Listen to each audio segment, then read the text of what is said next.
Awesome. Thank you very much. Thank you very much. Once again, thank you so much, you guys, for joining us. Thank you for those who are tuning in online. So good to see you guys. I actually stopped by the computer to see you guys. I know you guys didn't see me, but I just wanted to drop in and say hi to you guys. So welcome and thank you for tuning in.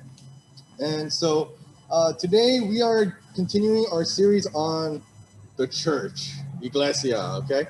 And we are on part 2 of 5. And so last week, let's just do a quick recap on what we learned last week. For those of you guys who weren't here last week and weren't able to tune in, just a quick refresher.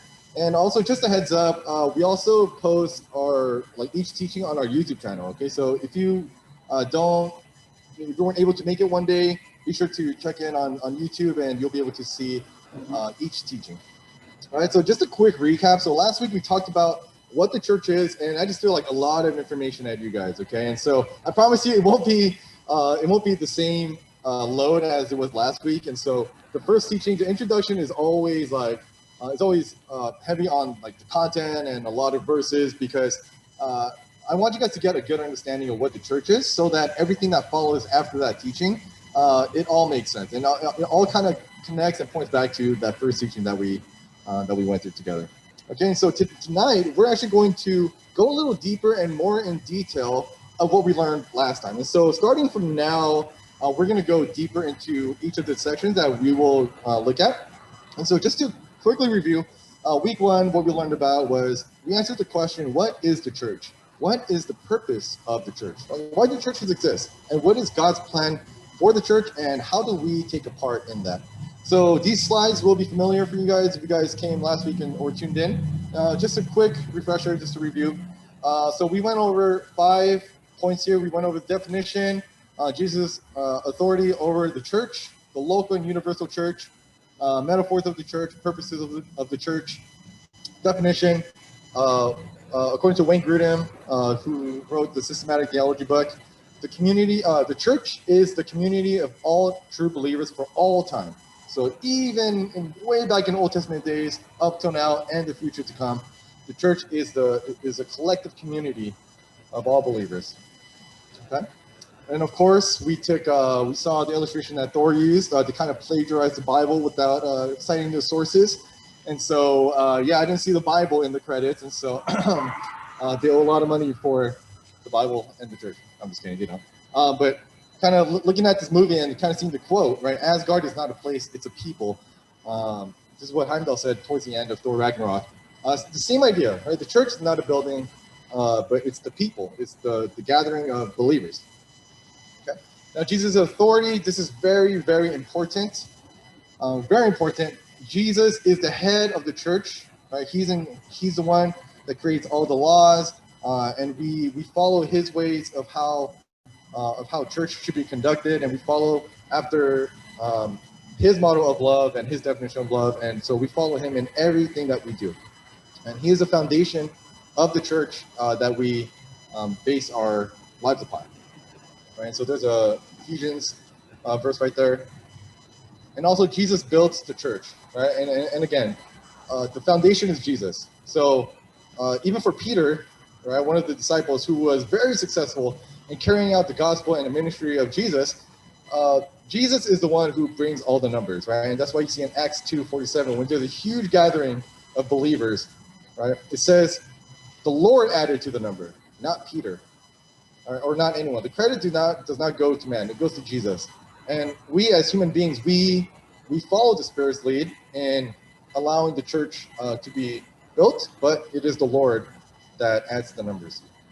Okay, now metaphors of the church, I'm not going to go through every single one of them in detail, but the 3 of them that we went over is family, bride of Christ, and branches and the vine. And so these are metaphors that are used in the Bible to help describe what the church should be like. Right? Again, metaphors are used to help describe a picture, an illustration, or a point, because it's a lot easier to describe it in that way. We have a better idea of what they're talking about, rather than them just saying, "Oh, church should be good, right? Service should be fun, great." Right? So when we are hearing those kind of terms, we don't get the full idea, and so they use metaphors in the Bible. So family, bride of Christ, branches and the vine, purposes of the church. Once again, not going through all of these in detail. But 3 of them is ministry to God, our vertical relationship, right? Us and our personal relationship with the Lord.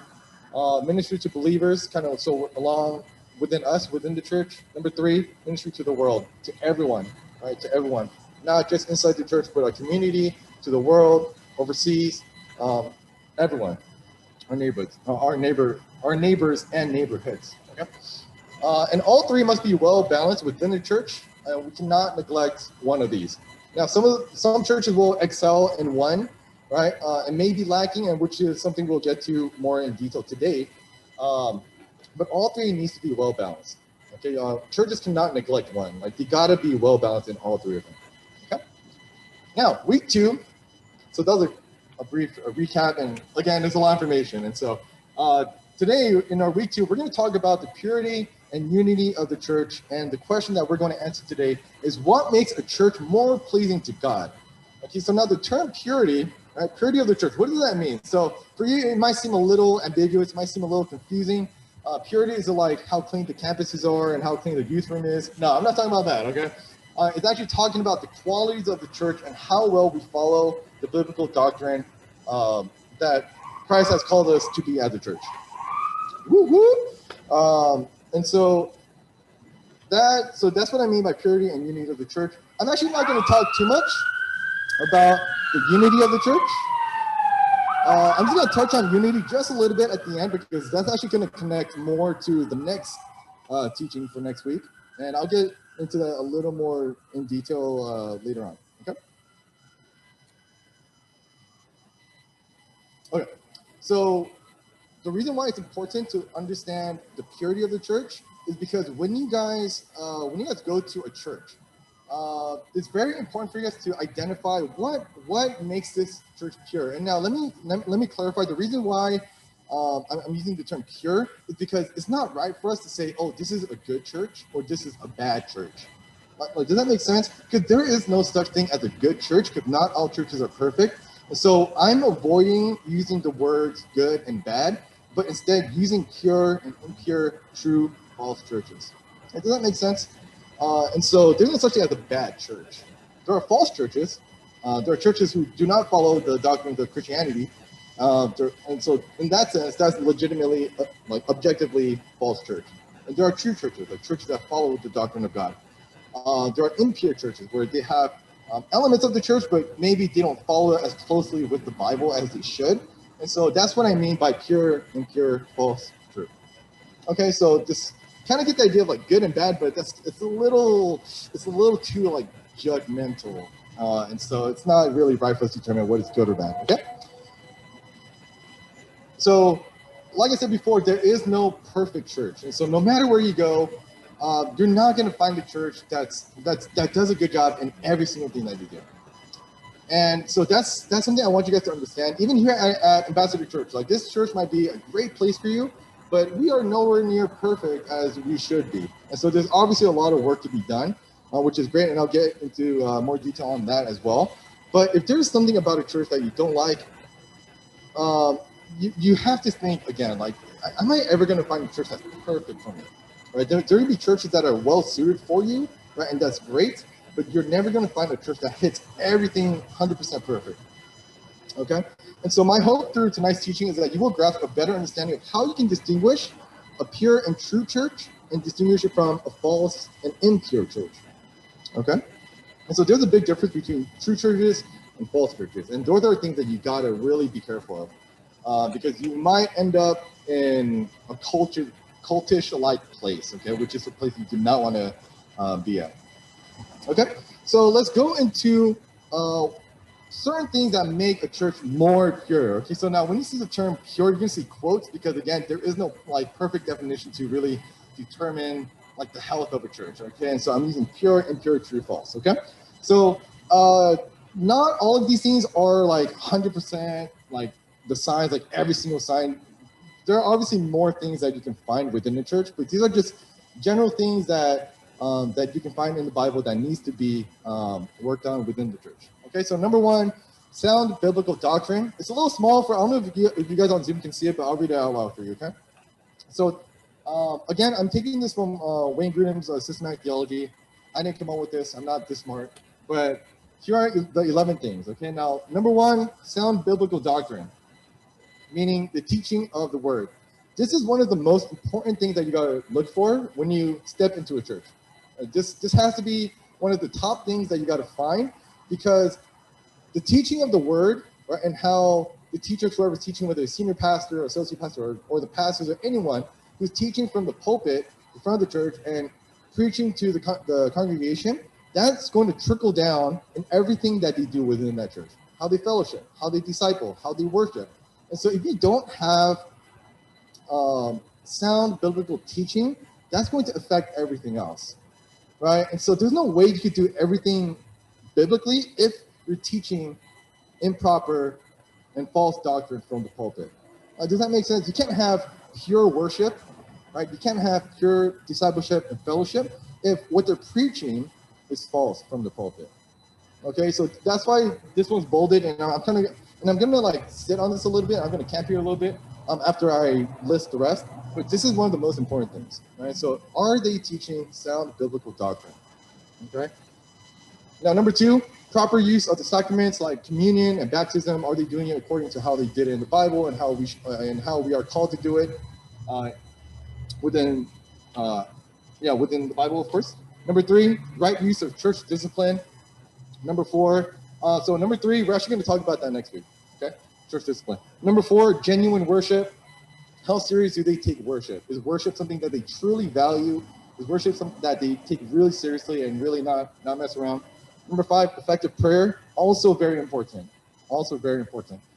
I can't imagine a church thriving without prayer.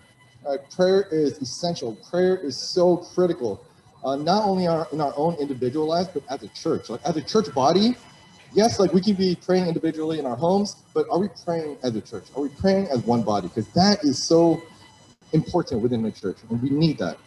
Number six, effective witness, meaning like how well are we doing in reaching out to those outside of the church. So this is kind of like the outward, right? This is nurturing to the world. How well do we do in evangelism? How are we doing in effective witnessing? Effective fellowship, but how well do we bond with one another within the church? Right? How well do we get along here, and how well do we love one another, which is another thing that I'll talk about at the end. Number eight, spiritual power in ministry.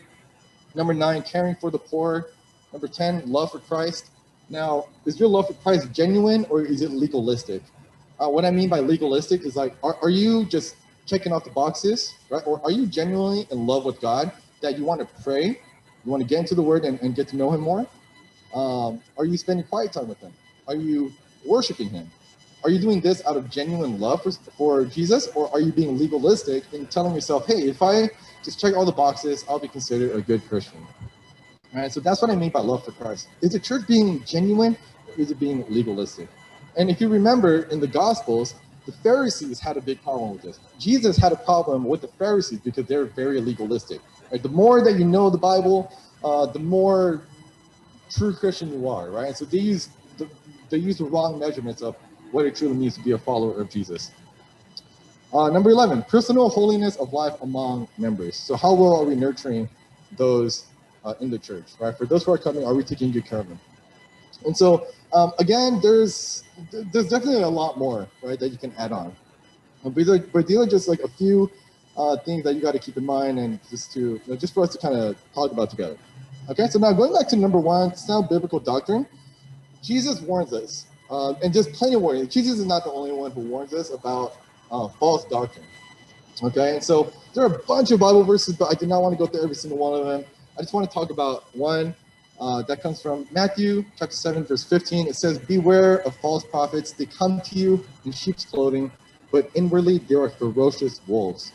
Okay, so this is why it's very important for us. Now, how can we tell, right? How can we tell whether someone is speaking from sound true doctrine? All right, so I could go through like the whole teaching, but just to not, sit on this the whole time. There's a passage in 1 John chapter 4, verses 1 through 6. And I highly want to encourage you guys to read that passage because it teaches us on how to test the spirit. It's telling us to test the spirit, meaning go deeper into what they're actually trying to do. really think and meditate on the motive and what they're saying, right? Because if you just listen, right, if you just sit and really just listen only and take in everything that they're saying to be true, then you never know, because you might be being misled, right? If you don't test the spirit, if you don't do your due diligence and really exploring what they're saying, and is it actually true? Is it actually biblical? And you'd be surprised, because there are a lot of modern churches today, a lot of churches that are being criticized because some pastors might say, oh, this pastor is not speaking sound doctrine. Like, this person is a huge church. They're misleading like a huge flock of sheep into false doctrine. Right? And so that's why it's very important to test the spirits and really understand and really go deeper. Like, is this person really? Is this teaching and sermon really sound doctrine? Is it true? Is it biblical?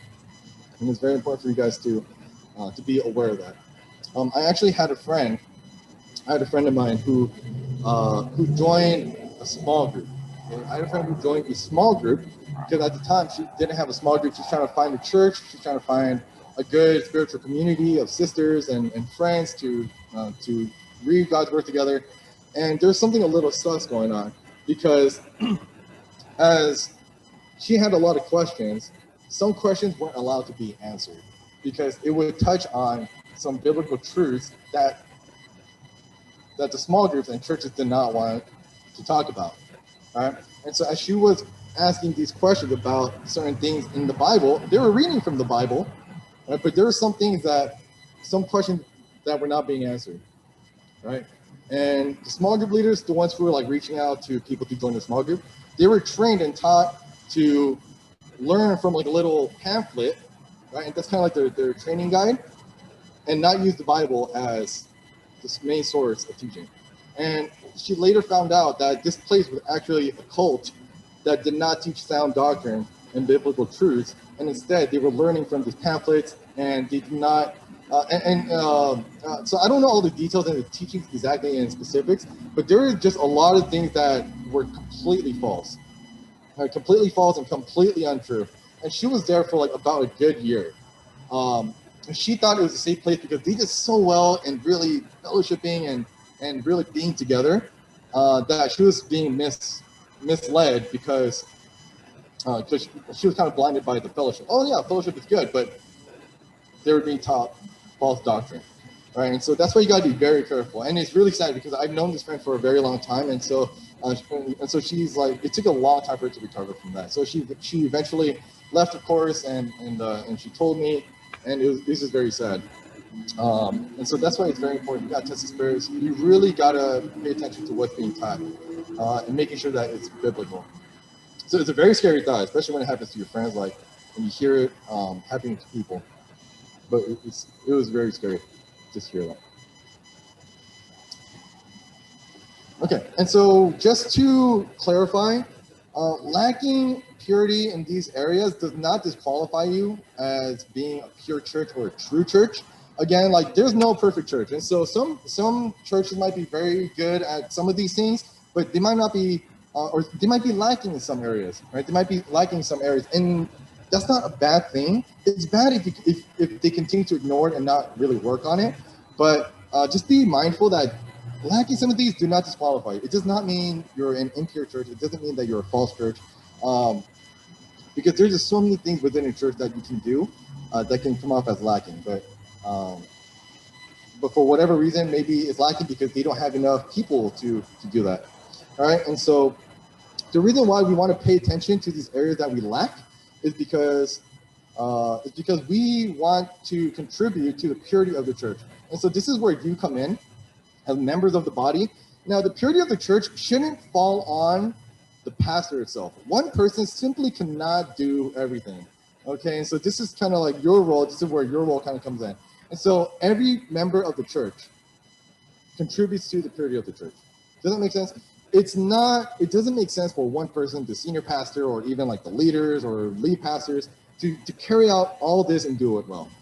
There are a lot of people within the church that have a lot of different giftings. Of course, that God gives everyone unique and special gifts, right? And some of these gifts might stand out to you. If you If you're an evangelist, you love preaching the word of God to non-believers and you love connecting with people, maybe effective witness might stand out to you, and you want to contribute your giftings and your skills and your passions into that area and contribute to the overall purity of the church. And so in one of your small group discussion questions will actually be which one of these stand out to you, or if there's one that's not on this list, you can also talk about that as well. And so so if one kind of stands out to you, right, maybe the Spirit is convicting you, maybe the Spirit is trying to speak to you, like, hey, maybe you can contribute to one of these things, right? Oh, whoops. Oh yeah, okay. And so looking at Ephesians 5, moving on, the reason why we want to aim and strive for purity, right? Once again, we're never going to be 100% perfect, but we want to continue. Purity is a process, right? It's a continuous process that we're going to continue to keep doing as a church until Jesus comes back. So the reason why we want to do that is because of this, Ephesians 5. Going back to the marriage metaphor. Now, this is obviously talking about marriage, but we want to look at how Christ models love and purity and cleanliness, right? So I underlined and bolded a few key points. So it's talking about Jesus and the church, how Jesus loved the church. Now, it says this, that he might sanctify her, right, having cleansed her. So her is the church, right, because it's the bride, by the washing of water with the word, so that he might present the church to himself in splendor, without spot or wrinkle or any such thing, that she might be holy, without blemish. So now what this means is that Christ makes the church pure by cleansing what is impure. Right? We're not looking at the things that we do great, but we want to pay attention to what are some things of the church right now in our church that are impure that we can work on. Because we don't want spot, wrinkle, or any such thing within our church, because we want to present ourselves to Christ without spot, wrinkle, or any such thing. Okay, and so that's why when you come to a church and you kind of feel like, oh, something is lacking, right? Maybe that's the Spirit convicting you. Hey, like, we could work on this. We could work on this. And this is where members of the church start getting involved and start contributing to the purity of the church. And we want to continue to strive for this. Why? Because in 1 Corinthians, right, chapter 14, verse 12, it says this. So with yourselves, since you are eager for manifestations of the Spirit, strive to excel in building up the church. This is not an encouragement just to pastors, just to leaders. It's for everyone, right? Because we all are part of the body, right? And we all have a role in the body. And so I'm really like hammering that in, because I don't want you guys to grow up in your church and not being involved and kind of just like sitting back, coming here, just listening to a sermon and then going home, right? So you have a role in this church. I don't know what it is. Maybe God will reveal to you. Maybe you already know, right? But you just really didn't know what to do. And that's for us as leaders. We come involved and we help you guys figure how you can contribute to the body. Okay?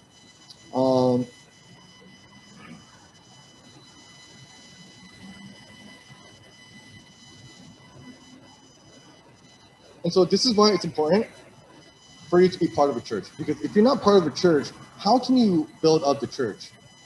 Right? If you're a follower of Jesus, you have a role because you're a member of the church.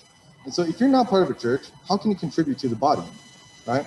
And so that's why it's important for you to be part of a church, invite your friends to be part of a church, because everyone is created in the image of God.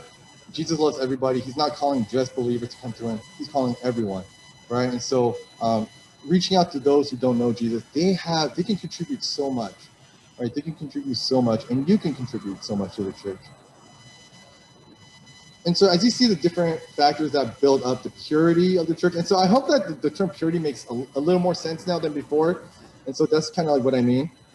And so I hope that this makes sense. And if you look at the different factors, like the different signs, I hope that there's one that stood out to you. Or if it wasn't on the list, I hope that there's something in your mind that the Spirit was kind of convicting you with and kind of like letting you know.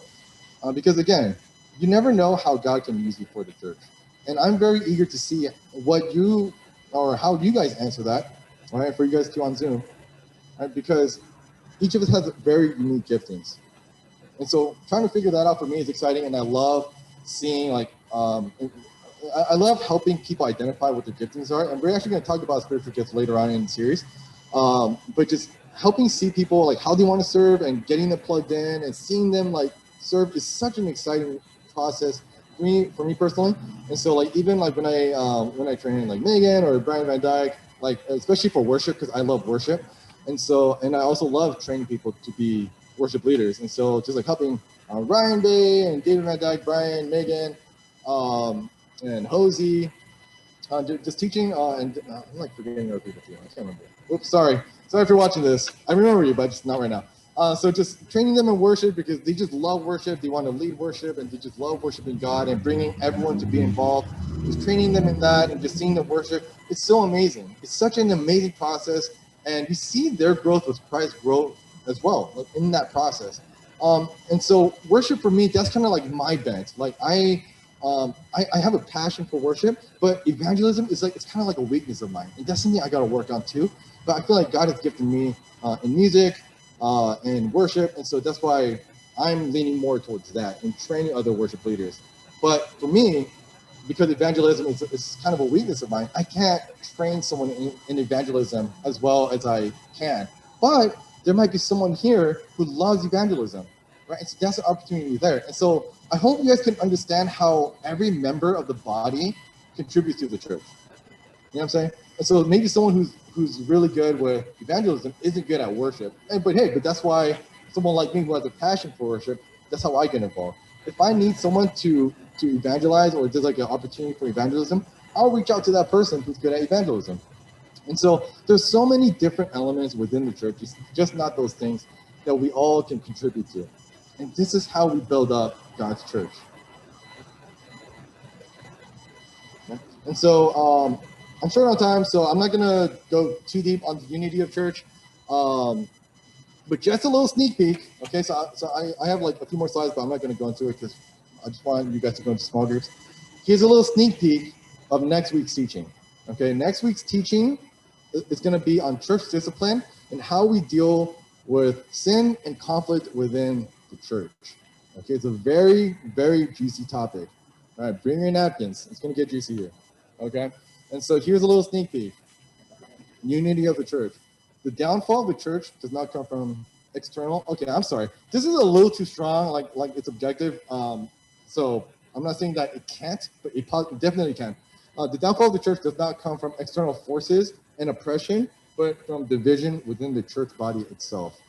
Okay, and so as you all know, with the current season that we're in as a nation, right, we're going through some crazy political times here, and for me, it really breaks my heart to see division within the church, right, because of politics, right? And we cannot let anything come between us, right, as brothers and sisters that's outside of God, right? And there's just no place for that kind of division to take place within the church, and that's how Satan really divides the church, right? Satan's plan to divide the church is not by throwing like outside oppression into the church, is actually causing the members of the body of the church to divide within itself.